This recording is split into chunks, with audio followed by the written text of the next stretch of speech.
What's going on, Jerome's? Your Minnesota Vikings are 5-0, and with the trade deadline coming up in a couple weeks, they 100% should be buyers at the deadline. And Kwesi, of course, is a gambler.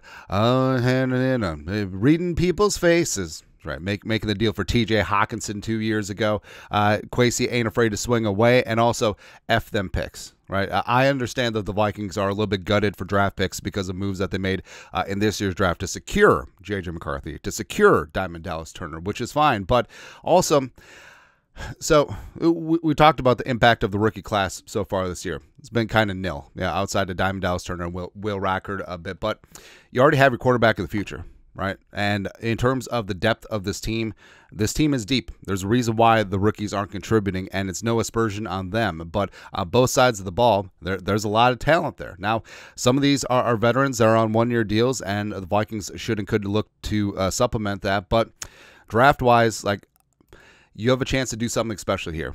I do not care about a very late, probably number 32 overall pick in the first round. I just don't, man, because you have a special chance here. Roll the dice and just go for broke, man. Just really go after it. So I do think that Kwesi, I think Kwesi is going to cook up some nice. I think that Kwesi is going to be very aggressive in this spot. And I think that he's going to get things done. So we have a couple of trade proposals. Now, Quinton Williams, Dexter Lawrence obviously would be the pie in the sky, except I think those moves would involve multiple first-round picks. And also, even though the Jets and the Giants are probably going to hit a hard reset at some point, keeping those cornerstone pieces probably makes sense. I think Lawrence is immovable, pun intended. I think Williams could be available, but we already talked about him. But parameters, so all would include at least a 2025 first-round pick. That just sort of is what it is. But also, like we said, the Vikings have $76 million in 2025 cap space, so you could supplement the roster in free agency. And also, these are moves for now and the future, young players that can be part of this squad for many, many moons. And also, like we said, the fact that the 2024 draft class hasn't really made an impact yet, but you got Turner, you got your quarterback of the future with J.J. McCarthy, you got Rouse, you got Juergens. You're going to be good to go. Also, Bo Richter and Gabriel Murphy. Woo! Nudie McLaughlin. Let's go. So you're going to be good to go. So that's why it's okay to be bereft of draft picks heading into the 2025 draft. So here are four blockbuster trade proposals for the Vikings. Number one, Titans defensive tackle Jeffrey Simmons. Now, Simmons is just a dude, man. He's 27 years young, 6'4", 305. He's a agent of chaos. He is absolute disruption along the defensive line. 2019 first rounder out of Mississippi State by the Titans, 27.5 career sacks. He has an astounding 16.4% career pressure rate, which for a defensive interior it's good. It's very, very, very good. Contract-wise, so in terms of weathering a contract, Simmons is the only one that of the four that we need to have a discussion. So he's got a $16.5 million base salary this year, and you would have a prorated amount of that, but the Vikings would be able to move some things around, probably restructuring Brian O'Neill's deal, and also $6 million of a $17.5 million base is guaranteed in 2025. And with the Tennessee Titans, like, it's a new regime. Maybe he's not jiving with Denard's new defense with Tennessee, but bringing him here along the defensive line, just plug and play wherever you want to put him, whether it's 4-tech, 5-tech, 3-tech.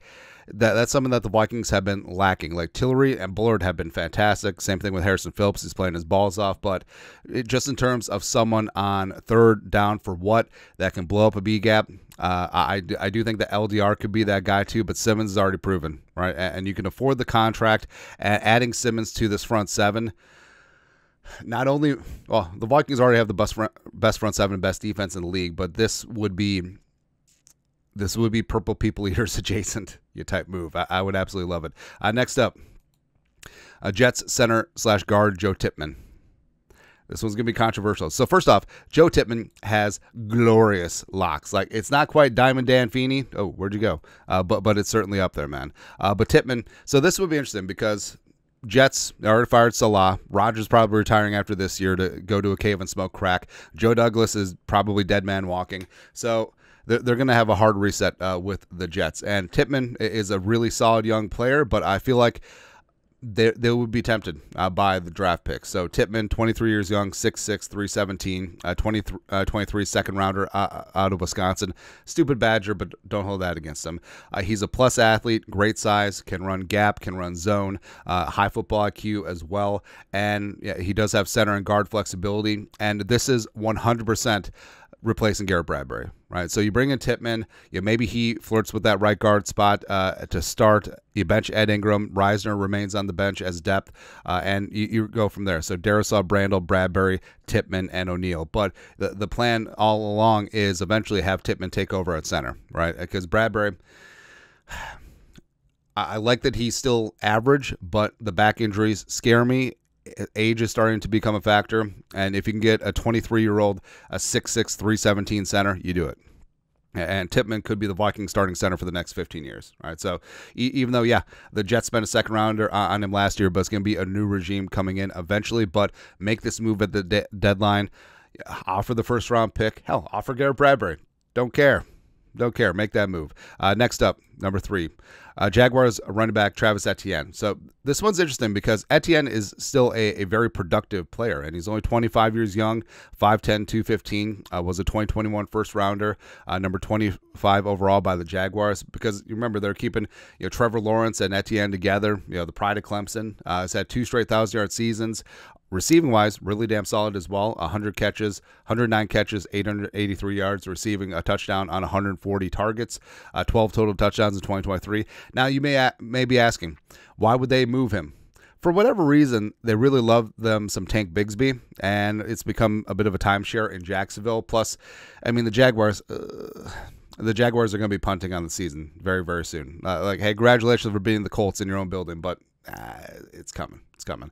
And for the Vikings, I love me some Aaron Jones, but he is going to be 30 in December. Also, he's on a 1-year deal. Ty Chandler is probably better as a supplementary player, but Etienne could be a lead dog for your running back room for a couple of years. And I understand, you're going to trade a first-round pick for a running back? Yes. Yeah, a guy that could be spearheading the running game for a couple of seasons, a guy that can run man gap, a guy that can run outside zone with a plum, a guy that has game-breaking ability. Yes, perfectly fine with that. Yeah. And lastly, number 4, I like this one a lot. So Panthers cornerback J.C. Horn is an absolute stud. I really liked him coming out of the draft. He's a number 8 overall pick in 2021. Also, the whole conspiracy, remember the Panthers draft video where Spielman calls up and everyone's like, oh, they're trading up for Justin Fields. No, they were trading up for J.C. Horn, but the Panthers took him. He's only 23, 6'1", 200. Yes, he is Joe Horn's kid, so he can do the cell phone celebration. I'm actually waiting for him to do that. So he comes to the Vikings, gets a pick 6, and then does the cell phone celebration. Oh, why the hell not? But he's tough, he's long, he's physical, can play both sides on the outside, can play in the slot as well. He's very aggressive in run support. And yeah, the draft, the draft comparisons between him and prime Xavier Rhodes, they certainly do hold up. But I mean, he's just languishing in purgatory with the Panthers. Now, he has had some health issues the last couple of seasons, hasn't played a full year quite yet, but I mean, maybe the Xavier Rhodes comparisons are perfect then. But for the Vikings as well, I mean, I love me the cornerback room, but Gilly is older. Same thing with Shaq, Byron Murphy as well, and all 3 of them are in a contract year. And who else do you have that you're really in love with? Like Nudie McLaughlin is unproven, but I like him a lot. Evans, Moreau's a veteran, going to be a free agent as well. So this would be a big-time move for not only the present, but also the future. And also with JC, you would have to factor in, they did pick up his 5th-year option, so that's $12.472 million on the 2025 cap, but I'm perfectly fine with that. Perfectly fine with that. So I would be all in on J.C. Horn. I would also be all in on Travis Etienne, as well as Jeffrey Simmons, as well as Joe Tippmann. So Kwesi, come on, baby. Come on, baby. Roll them bones. F them picks, and we'll go from there, man. Baby. But that's it. 4 trades for the Vikings, a modest proposal. Now, let us know your thoughts, our thoughts. Comment section, you know what to do. Skull, production value.